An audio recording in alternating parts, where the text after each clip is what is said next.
तो सब गुड़ा देखिए पूरा परफेक्ट है आपण माने जदी एमिति थरे बनाती घरे आउ किनिया पई पड़िबनी लच्छा पराठाटा। तो सब काम सरिला पर लच्छा पराठा माने तावारे सेकियाटा बहुत सहज। हां तेमति देखिबाते हातरटा गोल बनै नेबे। आमे पूरा मार्केट भली बनेया पई एमिति रुटीटा को पिटी देबा।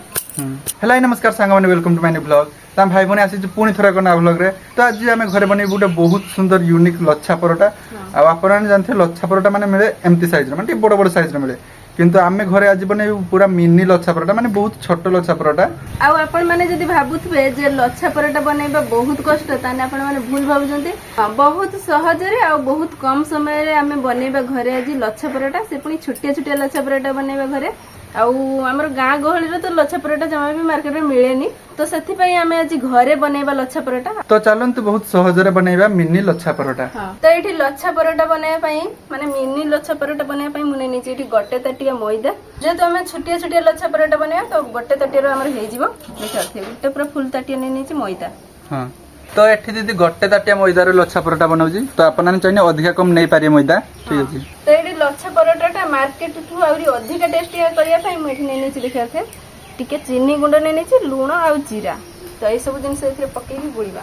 हां तो दीदी जेमती बनाउजी सेमती जति बनेबे ताने बहुत सुंदर लच्छा पराठार टेस्ट आसियो। हां ठीक अछि। आ मार्केट ठू भी अधिक टेस्ट आसियो। हां जेते हमें एथरे जीरा पकेइछे चीनी गुंड अल्प टिके पकेइछे ताने टेस्टी आउरी बहुत सुंदर टेस्टी होबे एटा। हां तो बेटा गुळी ना ना। हां एटा सुखिला एमती फर्स्ट गुळी देबा भलसे।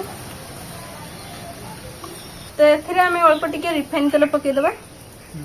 तेल टिके दरकार ना। हां एटा भलसे गुळी देबा। तो अल्प टिके तेल देकी मैदाटा भल्लो भाबरे पूरा गुळी नेबे देखिबार से। एबे एटा अल्प अल्प पानी देकी गुळीबा।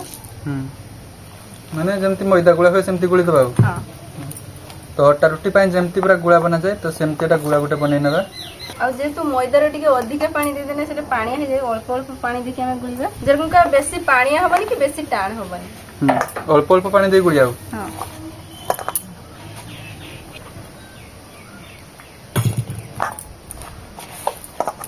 तो एटी देखि पारते मैदाटा जदी भल्लो भाबरे गुळी नैची। हां आ मैदाटा बेसी भी चक्तिबा किछि भी दरकार नै, एटा रो अल्प टिके तेल माने लगेई कि रखि देबा एटा ढांकी के। तो अल्प टिके मैदा गुळार तेल लगी दई ऊपर। ठीक अछि। हां तबरे एटा ढांकी के पाखबा कि 15 मिनिट रखि देबा। जत्ते अधिक टाइम रखा जो सेते भल हो ना। हां एटा चक्तिबा बेसी किछि चक्तिबा दरकार नै, किंतु एटा ढांकी के टिके अधिक टाइम रखिबे। ओहो जने हमर लच्छा पराठाटा पूरा बढ़िया हो। एबे एटा ढांकी के बस एटा हे गला। तो ये मिनी लच्छा पराठाटा बनेया पई हमको गोटे एठी गोटे मेन जिंस दरकार, सेटा होची कॉर्नफ्लोर 2 चम्मच आ तेल टिके गुळी के रखिया। हां ने 2 चम्मच पाखा की कॉर्नफ्लोर। हां आ एथरे तेल देकी एटा गुळी नबा ना। हां टिके एथरे अधिक तेल देकी एटा गुळी नबा कॉर्नफ्लोर सहित तेल। देनाटा पूरा बटर पर ही जे ना। एटा निहाती करिवे। तो एटी देखिबार थे अधिक टिके तेल देकी मु कॉर्नफ्लोरटा गुळी देची भलसे, माने टिके पानिया पानिया भळया हे जे एटा। तो एटा हमर हे गला। हां तो एबे मु मिनी लच्छा पराठाटा बनेया पई बसैछि, आ एटा 20 मिनिट हे गलानी मु ढाकी के रखि दिथिनी। एबे हमें बनेबा मिनी लच्छा पराठा। हां तो एठी आपन देखंतु कि लच्छा पराठा केमते दीदी बनौछि। हां तो जेतो हमें छोटे छोटे लच्छा पराठा बनेबा सेति पई मु गुळा देखि आरती पूरा छोटे छोटे गुळा कर नेछि। तो आपन जति बड़ बनेबा ताने बड़ गुळा नै पारिए। हां ठीक अछि। तो एठी जते बड़ गुळा नेबे सेते बड़ लच्छा पराठा हेबो। तो आपनक अनुसार आपन बनेबे, किंतु आमे बनेबु पूरा मिनी लच्छा पराठा। हां आटा ही जाय छै हमर गुळा। तो एडी फर्स्ट गुट्टे मैदा गुळा को हमें बेली नबा। तो मैदा गुळाटा भल्लो भाबरे रोटी परी बेली नबा देखिबा जेमते जदी बेली नउची। हां पूरा गोल करके हमें एटा बेली नबा। हां आउ एपटे हमर बहुत जोर पवन होची, कारण काली राती रो बहुत जोर वर्षा हितला, सेति पई दिन रो हमर पवन होची। एबे कथाडा भलसे क्लियर कि सुबु नथो। तो एबे टिके स्टॉप मारियला। हां केते बेले हे जोची पवन केते बेले टिके स्टॉप मारि होची। तो एबे मैदाटा मु भलो भाबरे माने बेली नेची। एबे एटा को पूरा सरू सरू करके काटी नबा।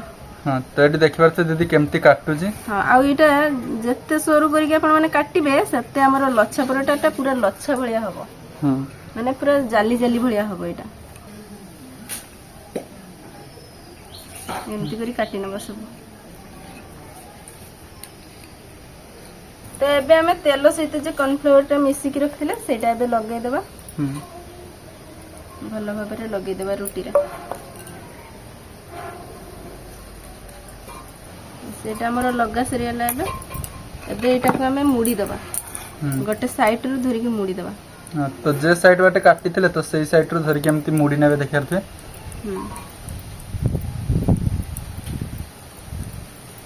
ତ ଦେଖିପାରୁଥିବେ ଏଇଟା ଭଲ ଭାବରେ ମୁଁ ମୁଡ଼ି ଦେଇଛି। ଏମିତି ଟିକେ ଲମ୍ବା କରିଦେବା ବଡ଼ କି। ତାପରେ ଏଇଟା ଗୋଟେ ସାଇଡ ମୁଡ଼ିଦେବା। ତ ଗୋଟେ ସାଇଡରୁ ଦେଖିପାରୁଥିବେ ଏମିତି ଏଟା ମୁଡ଼ି ନେବେ। ଏଇ କାନିଟା ଏଇଟା ଜାଙ୍କିଦେବା ମଝିର। ଦେନ୍ ଆମର ହେଇଯିବ ମିନି ଲଛା ପରଟା। ଆପଣମାନେ ଚାହିଁଲେ ଏଇଟା ବଡ଼ ବି ବନେଇ ପାରିବେ, ଏମିତି ବନେଇ ପାରିବେ। ତାପରେ ଏଥିରେ ଆମେ ଅଳ୍ପ ଟିକେ ତେଲ ଦେଇକି ଏଇଟା ଢାଙ୍କିକି ରଖିଦେବା। ତ ଅଳ୍ପ ଟିକେ ଏଥିରେ ତେଲ ଦେଇଦେବା, ଦେନ୍ ଏଟା ପୁରା ସଫ୍ଟ ରହିବ। ଠିକ ଅଛି, ନରମ ହେଇଯିବ ଅଧିକ ଟିକେ। ହଁ ଦେଖିପାରୁଥିବେ କେତେ ସୁନ୍ଦର ଦେଖାଯାଉଛି ପୁରା। ତ ଏଠି ଦେଖିପାରୁଥିବେ ଦିଦି ବହୁତ ସାରା ଲଛା ପରଟା ବନେଇ ନେଇଛି। 5ଟା ବନେଇ ଦେଇଛି। ହଁ, ଆଉ କେତେ 3ଟା। ତ ସବୁ ଲଛା ପରଟା ଏମିତି ବନା ସରୁ ତାପରେ ଆପଣମାନଙ୍କୁ ଦେଖାଉଛେ। ତ ଏଇଠି ଦେଖିପାରୁଥିବେ ମୁଁ ସବୁ ମାନେ ଲଛା ପରଟାଟା ବନେଇ ଦେଇଛି। ଆଉ ଏଇଟା ଆମେ ଆଉ 15 ମିନିଟ୍ ଢାଙ୍କିକି ରଖିବା। ମାନେ ଯେତେ ଢାଙ୍କିକି ରଖିବେ ସେତେ ନରମ ହବ, ଆଉ ସେତେ ମାନେ ଖାଇବା ପାଇଁ ଟେଷ୍ଟି ଲାଗିବ। ତ ଏଠି ଆମର ଆଉ 15 ମିନିଟ୍ ବି ହେଇଗଲାନି। ଏବେ ଆମେ ବନେଇବା ମିନି ଲଛା ପରଟା। ଦେଖିପାରୁଥିବେ କେତେ ସୁନ୍ଦର, ମାନେ ଟିକେ ସଫ୍ଟ ହେଇଯାଇଛି ପୁରା। ତ ବହୁତ ସୁନ୍ଦର ଏଟା ନରମ ହେଇଯାଇଛି ଲଛା ପରଟା। ହଁ, ଆଉ ସବୁବେଳେ ଏଇଟା ଢାଙ୍କିକି ରଖିବେ ପୁରା।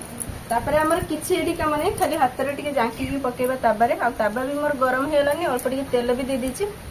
ଏଟା ଭଲସେ ଗୁଳିଦେବା ତେଲଟା।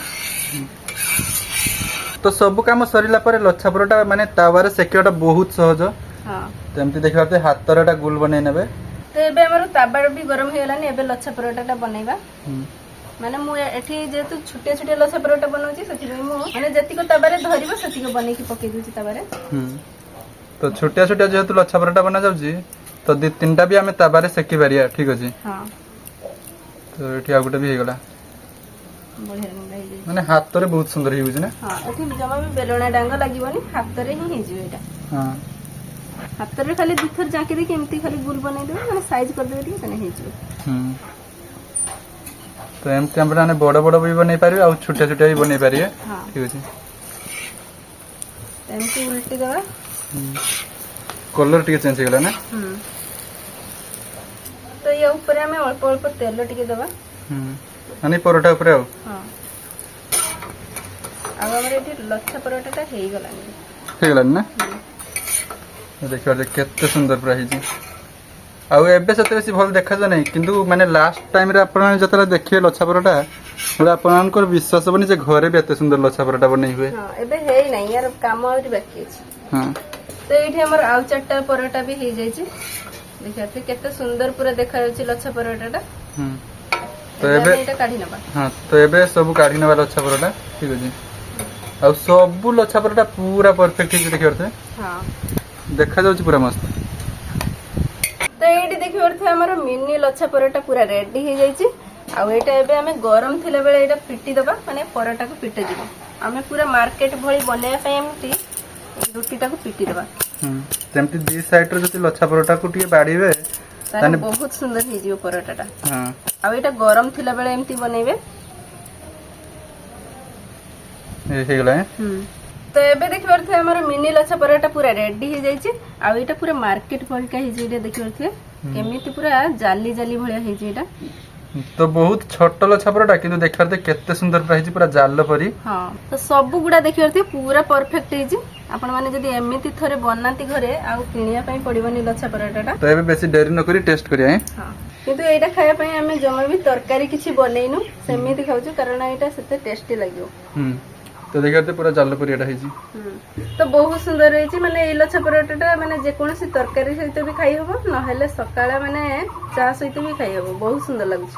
ତ ବହୁତ ସୁନ୍ଦର ହେଇଛି ଲଛା ପରଟା। ତ ଆପଣମାନେ ବି ଏମିତି ନୂଆ ନୂଆ ଭିଡ଼ିଓ ଆମ ଚ୍ୟାନେଲରୁ ଶିଖିପାରିବେ। ତ ଥାଉ ଆଜିକାର ଭିଡ଼ିଓ ଏତିକି ଥିଲା। ଆପଣମାନେ ଲାଇକ୍ କରନ୍ତୁ, ଚ୍ୟାନେଲକୁ ଯଦି ନୂଆ ଆସିଥିବେ ତାହେଲେ ସବସ୍କ୍ରାଇବ୍ କରନ୍ତୁ। ବାଇ।